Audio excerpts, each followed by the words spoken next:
مرشدآباد شہر کے مشہور سیاحتی مقامات ہزارہ دوری اور امام باڑہ سے کچھ ہی فاصلے پر ایک بڑا لیکن خستہ حال دروازہ ہے جس کی لال اینٹیں کافی حد تک ٹوٹ پھوٹ چکی ہیں۔ اس دروازے سے، جسے شیر دروازہ بھی کہا جاتا ہے، اندر داخل ہوتے ہی ایک عجیب سی کیفیت طاری ہو جاتی ہے۔ یہاں نصب ایک قدیم نیلے رنگ کے بورڈ کو دیکھ کر ایسا محسوس ہوتا ہے جیسے کسی ٹائم مشین نے آپ کو 268 سال پرانے کے زمانے میں پہنچا دیا ہو، جسے آپ اپنی نظروں کے سامنے ایک نوجوان لیکن تباہ حال قیدی کو گزرتے دیکھ سکتے ہیں۔ یہ 1 یا 2 جولائی 1757 کا منظر ہے۔ اس قیدی کو چند ہی دن پہلے تک منصور الملک یا ہیبت جنگ کے نام سے بہت عزت اور احترام سے پکارا جاتا تھا، یعنی نواب سراج الدولہ 250 سال کا عرصہ گزر جانے کے باوجود آج بھی اس شیر دروازے کو جہاں سے قیدی سراج الدولہ گزرتے تھے، نمک حرام ڈیوڑی کے نام سے یاد کیا جاتا ہے۔ آپ کے لیے یہ سوچنا مشکل نہیں ہوگا کہ اس نام کی وجہ کیا ہے اور یہ محل کس کا ہوگا۔ یہ جعفر آباد محل ہے اور ایک زمانے میں میر جعفر کی رہائش گاہ ہوا کرتا تھا۔ پلاسک کی جنگ کے بعد سے ہی مقامی لوگوں نے میر جعفر کے محل کو نمک حرام ڈیوڑی پکارنا شروع کر دیا تھا۔ کچھ مورخین کا یہ بھی ماننا ہے کہ اس محل میں ہی سراج الدولہ کو قتل کیا گیا تھا، تاہم اس بارے میں ایک اور رائے بھی موجود ہے۔ اس کے مطابق سراج الدولہ کو گنگا کنارے موجود ان کے ہی محل میں، جسے منصور گنج محل کہتے تھے، میں لا کر میر جعفر کے بیٹے میراں کے حکم پر قتل کیا گیا تھا۔ فاروق عبداللہ لال باغ کالج میں تاریخ کے پروفیسر ہیں۔ وہ کہتے ہیں کہ سراج الدولہ کو قتل کرنے کے بعد ان کی لاش کے ٹکڑے ٹکڑے کر دیے گئے اور ان ٹکڑوں کو ہاتھیوں پر مرشدآباد شہر لایا گیا۔ مجھے میر جعفر کے جانشینوں سے علم ہوا کہ جب یہ ہاتھی اس مقام پر پہنچے جہاں آج کا سرائے خانہ علاقہ ہے تو مقامی لوگ ان کے سامنے کھڑے ہو گئے۔ وہ کہتے ہیں کہ عوامی احتجاج کا سپاہی سامنا نہ کر سکے اور سراج الدولہ کی لاش کے ٹکڑے ایک کنویں میں پھینک کر فرار ہو گئے۔ تب سے اس جگہ کا نام سراج الدولہ بازار پڑ گیا، لیکن اب یہ موجود نہیں۔ میر جعفر کے ورثہ دنیا کے مختلف حصوں میں موجود ہیں، کچھ مرشدآباد میں ہی ہیں اور انہیں آج بھی نواب یا چھوٹے نواب کہا جاتا ہے۔ ان میں سے کچھ لال باغ قلعے کے اندر بھی رہتے ہیں۔ سید محمد راجہ علی مرزا، جنہیں چھوٹے نواب بھی کہا جاتا ہے، کہتے ہیں کہ ہمارے خاندان کے 3000 رکن ہیں، کچھ یہی رہتے ہیں، کچھ برطانیہ، امریکہ یا دوسرے ممالک منتقل ہو چکے ہیں، لیکن ان سب کے گھر یہاں بھی ہیں۔ کہتے ہیں کہ پاکستان کے چوتھے اور آخری گورنر جنرل اور پہلے صدر سکندر علی مرزا بھی میر جعفر کے ورثہ میں شامل ہیں، جو برطانیہ میں تربیت حاصل کرنے کے بعد فوج میں شامل ہو گئے تھے۔ میر جعفر کے آباء و اجداد کے بارے میں گمان کیا جاتا ہے کہ وہ عرب سے انڈیا آئے تھے۔ ان کے ورثہ کا دعویٰ ہے کہ ان کا شجرہ نسب پیغمبر اسلام کے نواسے امام حسن اور امام حسین سے جا ملتا ہے۔ جب میر جعفر مغل فوج میں شامل ہوئے، پہلے وہ ایک عام گھڑ سوار سپاہی تھے، رفتہ رفتہ وہ ترقی پاتے چلے گئے۔ خصوصاً علی وردی خان کے دور میں علی وردی نے ان سے حلف لیا تھا کہ وہ کسی بھی جنگ میں ہر حال میں سراج الدولہ کا ہی ساتھ دیں گے۔ میر جعفر بنگال میں مغل فوج میں بخشی ہوا کرتے تھے، یعنی جس عہدے کو انگریزی میں بعد میں چیف کمانڈر کہا گیا یا پھر پے ماسٹر جنرل۔ انڈیا میں اور خصوصی طور پر بنگال میں لوگوں کا یہ ماننا ہے کہ پلاسک کی جنگ میں سراج الدولہ کو میر جعفر کی سازش کی وجہ سے ہی انگریزوں سے شکست ہوئی تھی۔ میر جعفر کے ورثہ 250 برس سے زیادہ عرصے سے تانے سنتے چلے آ رہے ہیں۔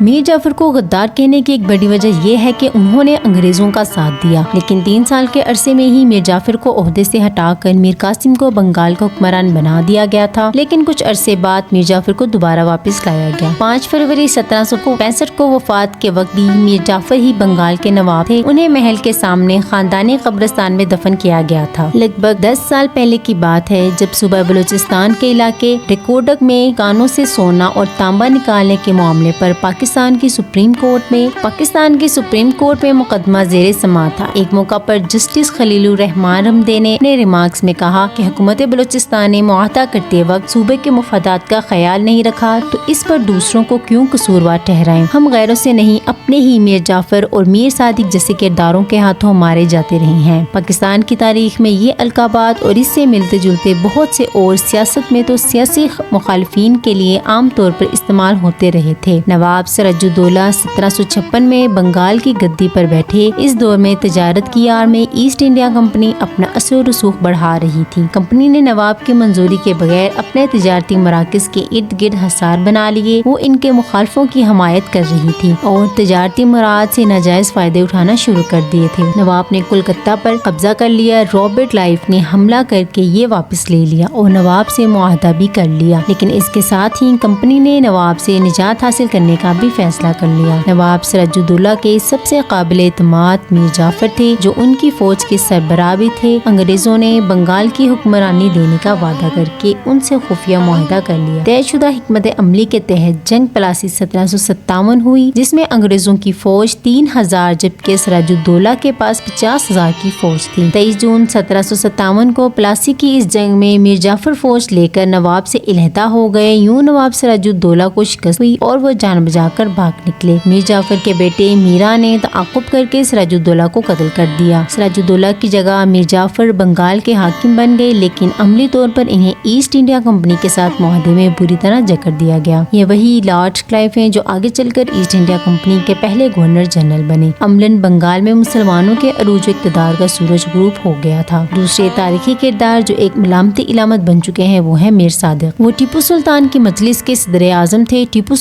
انگریزوں کے توسیع پسندانہ عزائم کے راستے میں سب سے بڑی رکاوٹ تھے۔ مکمل جنگی تیاریوں اور سازشوں کا جال پھیلانے کے بعد انگریزوں نے جنرل ہیرس کی سربراہی میں مارچ 1799 میں میسور اور پھر بنگلور پر قبضہ کر لیا۔ ٹیپو سلطان کو صلح کرنے کے لیے شرمناک شرائط پیش کی گئیں جو انہوں نے مسترد کر دی۔ اپریل کے اواخر میں سرنگا پٹم کے قلعے کے بعد انگریزوں نے توپیں نصب کر دیں اور گولہ باری شروع کر دی۔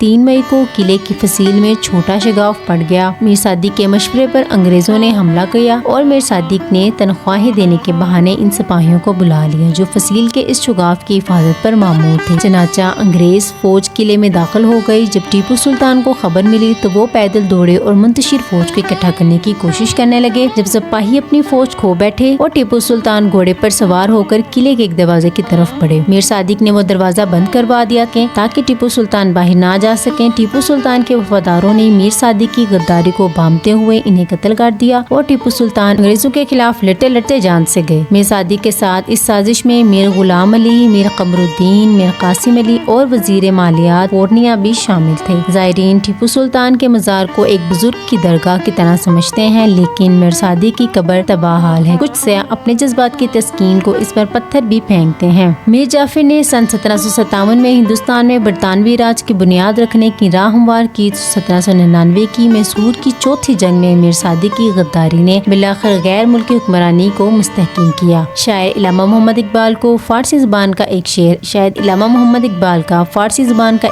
ہے: جعفر از بنگال و صادق از دکن، ننگے ملت ننگے دین ننگے وطن۔ بنگال کے میر جعفر اور دکن کے میر صادق ملت، مذہب اور ملک کے لیے رسوائی کا باعث ہیں۔ ایک اور جگہ وہ کہتے ہیں: خدا کی پناہ جعفر کی روح سے، خدا کی پناہ اس زمانے کے جعفروں سے گریز کر۔ جب سے 18ویں صدی کے آخری نصف میں 40-42 سال کے فرق سے ایسے واقعات ہوئے ہیں جس میں میر جعفر اور میر صادق برصغیر میں غدار پائے گئے۔ یہاں کے سیاست میں مخالفین کے لیے ان ناموں کا ان کے بقول غداری کے مترادف کے طور پر استعمال معمول رہا ہے۔ سیاسی مخالفین کو برے نام یا القابات دینا اس کے علاوہ ہے۔ ایاز صادق کی جانب سے انڈین پائلٹ ابھینندن کی رہائی کے حوالے سے متنازع بیان دینے کے چند دن بعد لاہور کے کئی علاقوں میں انہیں غدار قرار دینے بینرز آویزاں کر دیے گئے۔ پوسٹرز میں ایاز صادق کو میر جعفر اور میر صادق کہا گیا۔